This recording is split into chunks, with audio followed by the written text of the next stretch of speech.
Boa noite, vamos para mais um culto da noite na Piba, um culto que está sendo, por enquanto, transmitido virtualmente, e a gente vai compartilhar a palavra do Senhor, e eu vou te convidar a abrir a sua Bíblia em 1 João, primeira carta de João, no capítulo 3, e nós vamos ler 3 versículos, versículos 1, 2 e 3. Abra sua Bíblia, 1 João capítulo 1, 2 e 3. Acompanhe comigo. Vejam, versículo 1. Vejam como é grande o amor que o Pai nos concedeu, sermos chamados filhos de Deus, o que de fato somos. Por isso, o mundo não nos conhece, porque não o conheceu. Amados, agora somos filhos de Deus, e ainda não se manifestou o que havemos de ser. Mas sabemos que quando Ele se manifestar, seremos semelhantes a Ele, pois o veremos como Ele é. Versículo 3. Todo aquele que nele tem essa esperança, purifica-se a si mesmo, assim como ele é puro. João, além das cartas, das 3 cartas que ele escreveu também o Evangelho de João. Só que o Evangelho de João e as cartas, eles têm propósitos diferentes, têm objetivos diferentes. Quando João escreve o Evangelho de João, que relata ali a vida de Jesus, João tem o objetivo de que as pessoas, ao lerem aquele evangelho, as pessoas pudessem saber quem é Jesus e assim crer em Jesus, crer na obra dele e ter vida no nome dele. Isso está registrado lá em João 20, 21. Mas quando ele escreve essa primeira carta de João, ele tem um objetivo diferente. Enquanto lá no Evangelho de João, o objetivo de João era que as pessoas se convertessem, reconhecessem Jesus como Deus, como Salvador, como Messias. Na primeira carta de João, ele já está escrevendo para um público que são pessoas que já são cristãs, pessoas que já seguem a Jesus, pessoas que já têm uma comunhão com Deus. E o objetivo de João, nessa primeira carta, é que as pessoas permaneçam em Jesus, permaneçam em Deus, permaneçam no amor dele. Então repara comigo que isso é muito importante para a compreensão desses 3 versículos que a gente entendeu hoje. Enquanto o Evangelho de João é um livro evangelístico, como o próprio nome diz, enquanto o Evangelho de João é um livro que tem o objetivo de apresentar Jesus para as pessoas, a primeira carta de João ela é direcionada para os cristãos, para os crentes daquela época, para que eles pudessem permanecer, ficar firmes na presença de Deus e dar vários motivos, várias ferramentas, várias motivações para os crentes permanecerem no Evangelho, permanecerem na presença de Deus. E esses 3 versículos que a gente leu aqui, a gente vai conversar um pouco, eles nos ensinam muito sobre esse princípio, sobre essa verdade, sobre essa necessidade de todo cristão que é permanecer na presença dele, que é permanecer no amor de Deus. Então eu vou te convidar a refletir comigo bem rapidamente sobre esses 3 versículos. No versículo 1, ele já dá pra gente uma grande estratégia e já dá uma grande ordenança que se torna também uma estratégia para que a gente seja instrumentalizado e para permanecer na presença de Deus. Ele fala: vejam como é grande o amor que o Pai nos concedeu, sermos chamados filhos de Deus, o que de fato somos. Ele exorta a gente, ele convida a gente a ver, contemplar, olhar para o grande amor de Deus. Vejam como é grande o amor que o Pai nos concedeu, sermos chamados filhos de Deus. Esse exercício é muito importante e nós precisamos fazer esse exercício todos os dias. Todos os dias nós precisamos parar, fechar os nossos olhos e contemplar como é grande o amor de Deus por nós. Que mesmo nós sendo pecadores, Ele nos amou e nos deu o privilégio de sermos chamados filhos dele. Ele nos adotou e fez que a gente fizesse parte da mesma família, nós fôssemos parte da família de Deus. E agora nós somos filhos dele por conta desse grande amor que foi demonstrado na cruz através de Jesus, através do sacrifício de Jesus.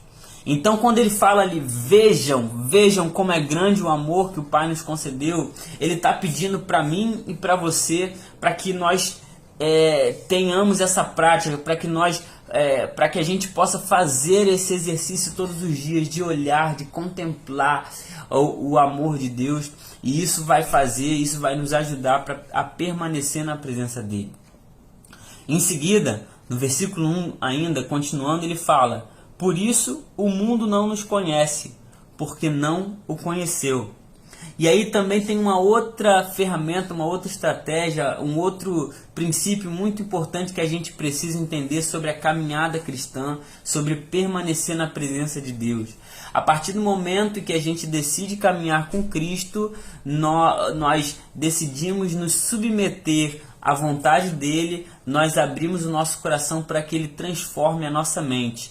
E aí o que acontece? Acontece que a nossa mente, a nossa maneira de pensar, a nossa maneira de enxergar a vida, a nossa maneira de caminhar, começa a se parecer, conforme a gente vai caminhando, com Cristo. E isso nos diferencia, isso nos separa da caminhada do mundo, do modo de pensar, do modo de enxergar as coisas que o mundo enxerga, que as pessoas que ainda não conhecem Jesus enxergam. Isso causa uma diferença e naturalmente causa uma separação entre a luz e as trevas, porque não tem como dois andarem juntos se não estiverem de acordo. Logo, o que acontece é que o mundo, as pessoas que estão submersas, estão submissas ali nesse sistema que está controlando o mundo, esse mundo que jaz do maligno, começam a olhar para as nossas atitudes, olhar para a forma que a gente está vivendo com um olhar que muitas vezes não agrada. E o mundo, diz aqui, não entende, não compreende a nossa maneira de viver, não compreende a nossa maneira de agir. E se nós não vigiarmos nesse sentido, podemos sim deixar com que isso nos afaste da presença de Deus. Existe um perigo muito grande nesse sentido, porque e João alerta a gente para que a gente já esteja consciente de que, andando como filhos de Deus, o mundo não vai compreender a nossa maneira de agir, a nossa maneira de pensar. Mas não é porque não gostam da gente, mas justamente porque não conhecem a Jesus. E isso causa uma grande separação, um grande choque no mundo. E a gente precisa ter isso em mente. Em seguida, no versículo 2, ele diz que agora somos filhos de Deus e ainda não se manifestou o que havemos de ser, mas sabemos que quando ele se manifestar, seremos semelhantes a ele, pois o veremos como ele é. Se você não entendeu ainda, está bem simples, bem direto o que ele está dizendo aí no versículo 2. João diz que quando Jesus se manifestar, quando ele vier, quando nós formos chamados para encontrar com ele, quando Jesus voltar para buscar a sua igreja, nós seremos semelhantes a ele e veremos ele como ele é. Nós o veremos face a face, nós encontraremos com ele e teremos comunhão plena com ele. Quando a gente está louvando, quando a gente está orando, a gente começa a ter uma pequena dimensão de como vai ser na eternidade, porque a gente experimenta, ainda que numa pequena porcentagem ali, ainda que uma fração bem tímida do que vai ser a eternidade. Mas a promessa de Deus aqui é que nós vamos ter um corpo transformado, um corpo glorificado, nós vamos ser semelhantes a Ele e o veremos como Ele é. Você quer permanecer na presença de Deus? Deixa que essa verdade encha o seu coração de esperança, de alegria, enche o seu coração de ânimo para permanecer na presença dele, porque você vai experimentar algo que a mente humana não pode nem compreender. Nós vamos ver Cristo face a face. Finalizando no versículo 3, ele diz que todo aquele que nele tem essa esperança purifica-se a si mesmo, assim como ele é puro. Que esperança é essa? todo aquele que tem nele essa esperança. Mas que esperança é essa? A esperança de encontrar com ele, a esperança de vê-lo face a face, a esperança de ter o nosso corpo transformado e nós, na nossa carnalidade, não sermos mais sujeitos ao pecado, a nossa natureza pecaminosa, que muitas vezes, mesmo nós não querendo fazer o mal, nós acabamos fazendo, não querendo cometer erros, nós já acabamos cometendo, porque a nossa natureza é pecadora e até o fim da nossa vida aqui na terra nós vamos pecar. E isso, para quem está querendo buscar a presença de Deus, o pecado incomoda. Existe uma ilustração que exemplifica isso muito bem. Um morador de rua, ele está há alguns dias já sem tomar banho, e todo sujo, sem trocar de roupa, e aí ele ganha um cafezinho e uma gota daquele café cai na roupa dele. E ele nem liga, porque ele já está todo sujo, está morando na rua, sem trocar de roupa, e uma gotinha de café na roupa dele já não faz não faz diferença nenhuma, porque quem está na sujeira, se vier uma sujeirinha a mais, uma a menos, aquilo não causa nenhum impacto. Mas se a gente for pensar numa noiva com vestido branco ali prestes a casar, e ela vai beber um golinho de café e cai uma gotinha de café no vestido dela, ela vai chorar, ela vai ficar muito triste, porque ela quer estar com as vestes limpas.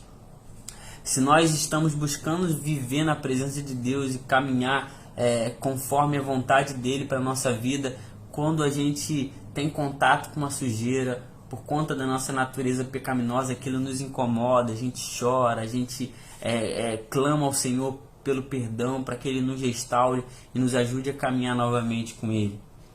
E a promessa de Deus é que quando nós estivermos com Ele, nosso corpo vai ser transformado, nós não vamos ser mais pecadores, não vamos estar mais sujeitos a essa natureza pecaminosa que faz parte de nós hoje aqui na terra, e nós vamos vê-lo face a face. Quem tem nele essa esperança, purifica-se a si mesmo, assim como ele é puro. Se essa esperança enche o nosso coração, naturalmente a gente vai buscar se purificar para que a gente encontre ele assim como uma noiva com as vestes brancas, ainda que pecadores, mas buscando a purificação. E aí existe um contraste nesse sentido, porque se aquele que tem nele essa esperança purifica-se a si mesmo, aquele que não tem essa esperança não está nem aí para se purificar, para se santificar. Aquele que não tem essa esperança não tem nada a ver um pecadinho a mais, um pecado a menos. Aquele que não tem nele essa esperança não liga para as coisas de Deus. Então, para finalizar a nossa mensagem, a nossa reflexão dessa noite, nesse culto no lar, eu te exorto, eu te convido a deixar Deus encher o seu coração de esperança na eternidade. Isso vai fazer com que a gente viva uma vida com sentido, e não só um sentido carnal, um sentido terreno que finda quando os nossos 80 ou 90 anos chegarem e a gente for convidado a prestar contas ao Senhor, mas um sentido que começa aqui na terra, mas vai por toda a eternidade.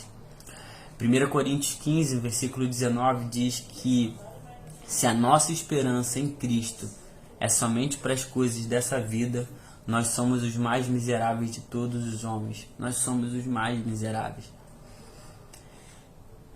Então, que a nossa esperança esteja no Senhor. Que a gente não se limite, que os nossos olhos, que a nossa mente não se limite às coisas terrenas, mas que a nossa esperança esteja na eternidade, para que a gente consiga desfrutar do que de fato Deus tem preparado para nós. Amém?